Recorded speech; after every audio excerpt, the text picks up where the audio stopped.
Hey folks, good morning, good afternoon, good evening, wherever you are. Welcome to Polke Bowl. Today we are going to talk about Elon Musk and why he really matters. See, this video is all about what I think about Elon Musk, right? So, in the past few years, we have been looking at Elon Musk enter almost our daily lives now. All those years ago, this was a guy who was basically someone who's like, hey, I'm gonna send rockets into space, we are gonna get you to Mars, we are going to make electric vehicles a reality. He was the guy who we thought made electric vehicles sexy. Okay. I remember in 2015 when I first was doing my MBA, right? And there was a batchmate of mine, and he had this book on Elon Musk and how he was a visionary. And I had read about Elon before that too, but when I saw that book, on his desk in the hostel, is when I realized, okay, now this is mainstream. Because when an Indian dude is trying to learn about a billionaire and what made him successful, then actually the billionaire is actually successful in my eyes. He's truly reached escape velocity, so to speak. And I would say Elon was someone who was there to overtake Bill Gates in the wider imagination of people, right? Like, what is a billionaire? What is a rich guy? Who is, what the truly visionary people for this generation? What do they look like? So for a while it was Zuckerberg, right? And then we got Elon, and these were people who are youngish, okay, like compared to the usual billionaire, powerful people with vision, sort of. Even in the Indian space, if you see, 10 years ago, most of the business leaders were actually the Tatas, the Mahindras. They were slightly on the elder side. And in the recent years, we have had like the startup founders coming up, but very few of them were really what you would call visionary in the way that they'll change the way the world works. But if you look at an Elon Musk, right, we just knew that, okay, the things that he's doing, the challenges that he's taking up, they are literally out of this world. Okay, like this dude's pitch was like, I'll take you to Mars. Okay, and we are gonna power the entire world with solar power. We are gonna make electric vehicles like as common as scooters that everyone has.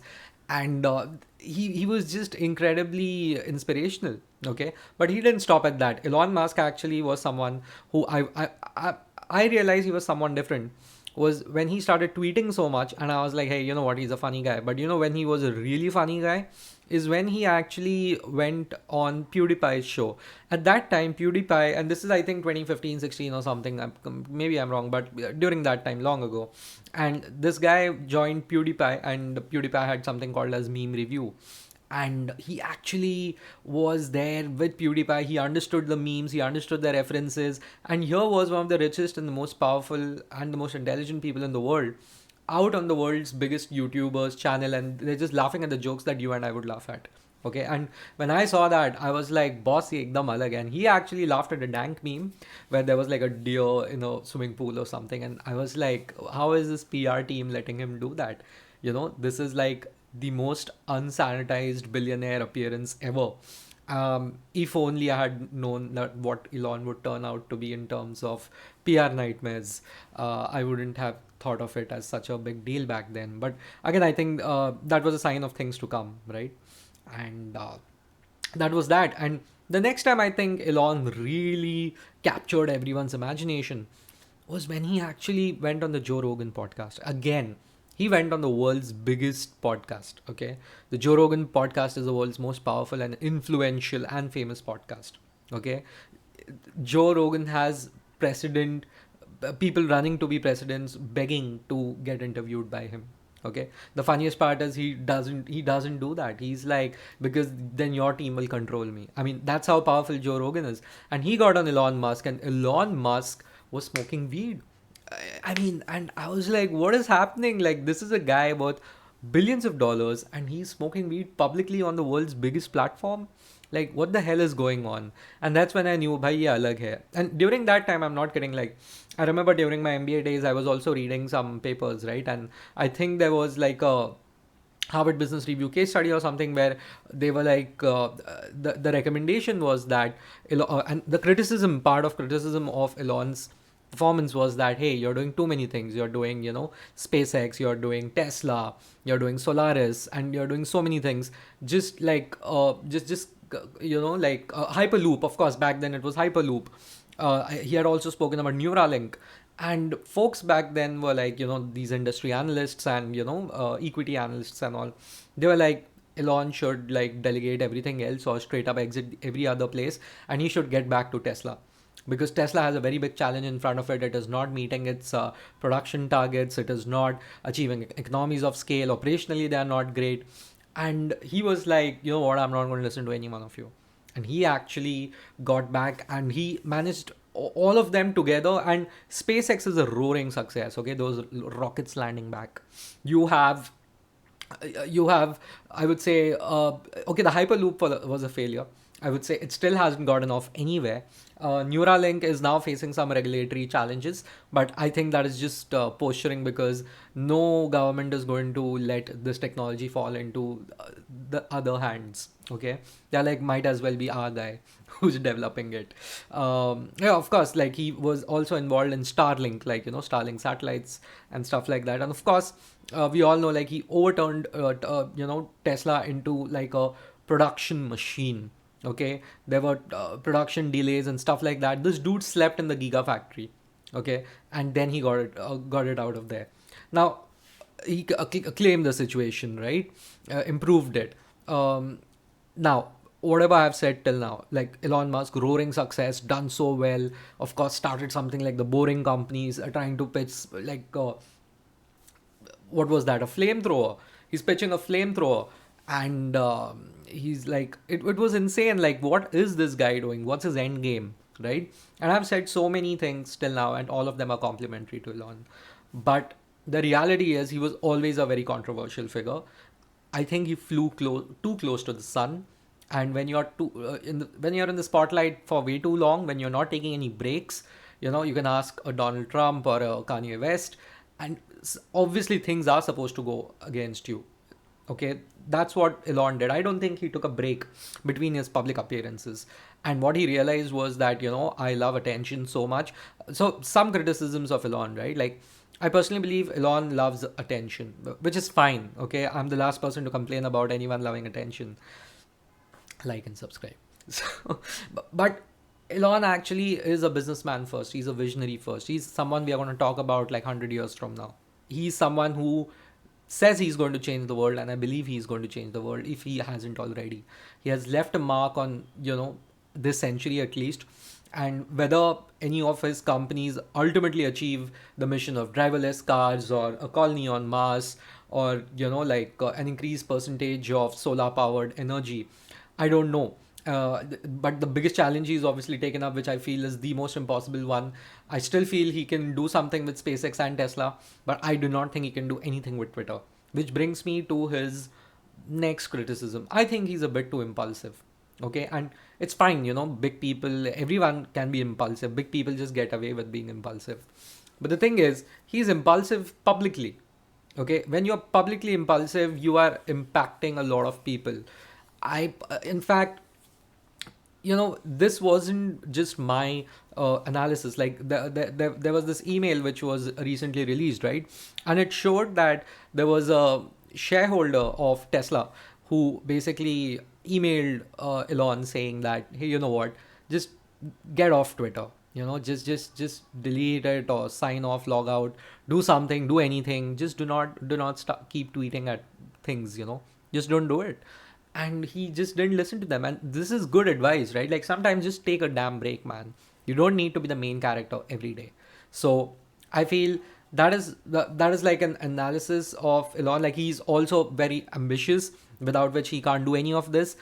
People complain that, oh, he comes from privilege and all of that. He actually made his money before PayPal, when he sold the company Zip2. Okay, I think he sold it to Compaq or someone. He had created like a digital company, sold it for $400 million or something of that sort. And he was also part of the PayPal mafia. Okay, for anyone who thinks this man hasn't earned his way and everything just because you don't like his politics, he was part of arguably the greatest set of entrepreneurs who came out of like a single company. Okay, and that's the PayPal. That's PayPal of the early 2000s and late 1990s. Having said that, this is a guy who's truly special. Okay. Now the challenge is whether he's gonna be a good force or a bad force, because he's definitely a force. He went ahead and bought Twitter. I don't know why. Okay. But somewhere the way he's been tweeting, the things that he's been doing, they have all like a touch of personal feeling to it. Businessmen never get into feelings as much, because they know irrational decisions will lead to loss making initiatives. They are very logical, very analytical. But clearly, this time, this guy is like, hey, you know what? This time it's personal. I'm going to go ahead. I'm going to do these things. The speed at which he executed some of the layoffs, the speed at which, the way he did it, the follow through, the follow up, the way he was doing those things, it felt vindictive somewhere, which is not a good look for a leader, right? And now the entire tech community hates him. Okay, at least the ones who are not venture capitalists and wannabe entrepreneurs. Everyone else like seriously hates him. He went to this Dave Chappelle stand-up show in San Francisco, and he got booed over there when Chappelle introduced him. Now, when such things happen, okay, you have two things you can do. You can back off, or you can just basically dig in. Elon dug in. He was just like, "नहीं मैं ऐसे ही करेगा. Whatever I'm gonna do, I'm gonna double down, and I'm gonna be rude. I'm just gonna be impulsive, and I'm just gonna be quite random if you ask me. Like there's nothing that you can predict. What he's doing, but what really is pissing off a lot of people, what I believe, I firmly believe, is that he's weighing in politically and very publicly. He's clearly influential, and he's simply saying vote for the Republicans. He is someone who is really vocal about how the woke nonsense has taken over the world, right? Which I kind of agree with, especially in America, as Elon says. And he is trying to impact culture.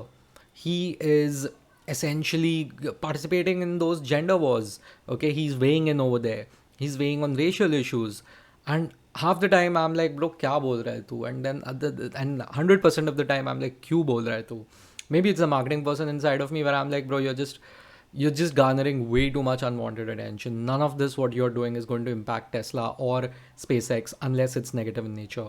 And we can already see it, right? Like there was this SpaceX launch, and it was technically a success. But everyone else was like, on Twitter, even the news media was like, hey, you know what? It went up and it blew off, like, blew up. Boss, that's not how rocket science works. But remember, we are no longer in a world where Elon is looked upon rationally. The moment he participated in the culture wars and he took the side of the right or the center right, that is the moment when he was obviously going to be targeted by the usual suspects. And this is what is happening with Elon Musk. Now, here's the thing, right? Elon still has a long way to go. He still has a long way to go. And he needs to remember what's his legacy going to be like. Okay? I mean, the guy is like the main character. He was also one of the co-founders of OpenAI. I never knew about it. He now is saying something. For once, I'm agreeing with him. He's like, hey, you know what? AI is too powerful.